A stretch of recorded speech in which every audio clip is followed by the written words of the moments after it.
ma tahaksin kodus olla, kui õunapuud õitsevad. Lootvina küla asub Põlvamaal Vastse Kuuste vallas. Rahvast napib, elu veereb tasakesti omas maalas. Vahest muidugi satuvad Lootvinasse mõned naaberküla kaagid, aga siiani pole nad suurt kurja teinud. Lootvina on muide küla, kus saab vajadusel ka praegusel 21. sajandil läbi elektrita. Näiteks kunagise Rahu kolhoosi eesrendlik töötaja 75-aastane Helju Saarepuu on praegugi nii spartalik ja tarmukas naine, kes saab seal voolutagi toime. Ma olen 75-aastane. No aga mina ei usu. Välja paistate kui 50. Ei ole. Mine nüüd, 75 olen. Ma olen 42 aastat siin koon ja mul on maapetse loak küll veel käin, aga vigane ei ole. Maaõhk mõjub hästi. Linnas, Tallinnas on 50-aastased näevad samamoodi välja. Mine nüüd. Kurat, ega ma olen Tallinnan ka käin. Ja. Aga Heljul on ka üks jama asi ajada. Tundub uskumatu, aga hakkajal proual on kaelas kriminaalasi. Nüüd tuleb anda politseile tunnistusi ja varsti ehk isegi kohtutee ette võtta. Kuidas on see küll võimalik? Tuleb minu kõrvale, minu asemele ja tead, mis ta hakkas tegema ta lesene. Ta võttis kahe käppaga siit kinni ja siis muudkui jurgutas. No, hakkas kargama? 3-aastane peni. Ta tahti naisi, emetsit. Ühel päeval oli Lootvina metsikut kiledat koerakisa täis. Läbi luu ja liha lõikava kiljumise peale kohale tõtanud külainimesi rabas võigas vaatepilt. Muidu igati ontlik Helju Saarepuu oli oma koera tagajalad kinni sidunud ja askeldas veriste kääridega vaese loomakese kallal. Panin ta siia, on üks kast. Panin ta siia kasti peale ja vaata munanditen, aga puud ei ole seen.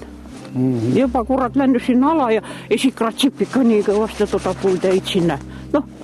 Söö see ju kõvasti. Ja, aga sa ennem rääkisid, et hakkas sind kargama, sellepärast lõikasid munad ära. Eiga ma lõikagi midagi ära. Tupda puud jäidvad siin munadema. Ta hakkas nagu kiunuma. Närmid endaga kiunus.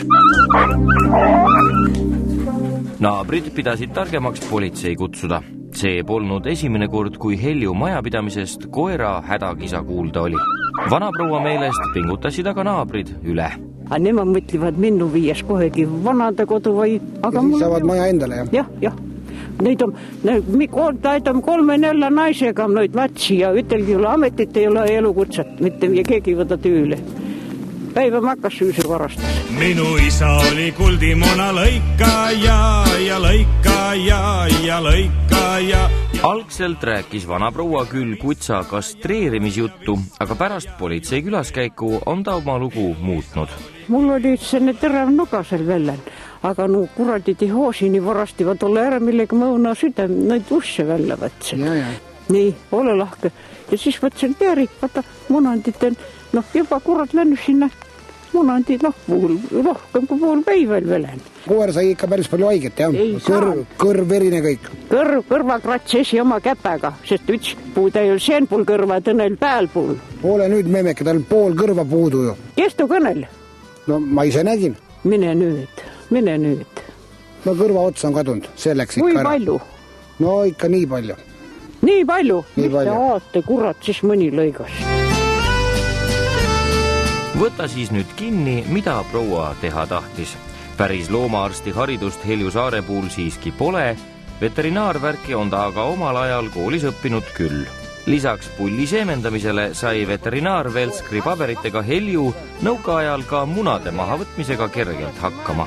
Seal polevat üldse midagi keerulist ja ka tuimestust polevat loomadele tegelikult vaja. Mõni pidasi kinni, mõni sidus kinni ja kurat niuhti maha ja solegi midagi. Asi, kui on kõralik nuga. Nuga ja pärast on vaja kinni kõmmelda, jah? Ei ole. Kui lõikad niimoodi tüte jupi otsast maha ja siis tuleb muna välja, niuht maha ja ongi kõik. Ta ise lakub, ta ise puhastab, ise avat ära. Ise ka saab kokku? Jah. Mis loomasid sa kohitsesid siis? No ikka penne põhiliselt. Ja kassi kah. Politsei toimetas Helju koerakese Võru varjupaika. Loomaarstide hinnangul tundis eakas memm siiski oma tööd Paraku oli aga aeg endise seemendustehniku osavust tublisti kahandanud. Kui naabrid poleks sekkunud, siis ilmselt oleks koerake verest tühjaks jooksnud. Täna on varjupaigas katsiks ristitud kutsa enesetunne juba üsna hea. Koer ise on hästi paranenud, muidugi arstidele ei õnnestunud päästa kõrvaotsa, mis endine omanik ära lõikas. Aga iseenesest on koer tubli, terve, sööb hästi. Proua vist ei tea ise ka hästi, mis toimus, et küll ta räägib, et üritas puuki eemaldada, siis räägib, et koer kargas kõvasti tema küljest. Helju Saarepuu oli nõus maksma ükskõik kui kõrget hinda, et koer Võru varjupaigast kätte saada. No mis nüüd koerast edasi saab? Ei, tead, nad käisid sealt Võrust minu juures, et üks tahab endale toa koeraks. Ja võtsid minu käest allkirjad, mina loobun koerast. No. Nüüd see on, andsid koera ära, jah? Ära, jah. Kummalise nimega koera Katsit või ehk siis Bellat pole mõtet aga Võrru nõutama minna. Temaga on üsna hästi, tema sõidab meil selle kuu keskpaigas Soome ära. Et koduotsingud on lõppenud, tal vedas lihtsalt? Jah. Oma lemmiku kastreerimine või steriliseerimine ei ole naljaasi. Kindlasti ei maksa sellega ise jändama hakata, pöörduda tuleb ikka loomaarsti poole. Igatahes on prokuratuur algatanud soliidses eas kastreerija proua suhtes nüüd kriminaalasja. Süüdimõistmisel võib see lõppeda isegi vanglakaristusega. Ja täna oleks saanud ühe kutsika niukuse, aga ma ei julgenud võtta, mille tiia kost kurat perja. Ega sa seda lõikuma ei hakka äkki? Mille nüüd? Ma tahaksin kodus olla, kui kallim on minuga.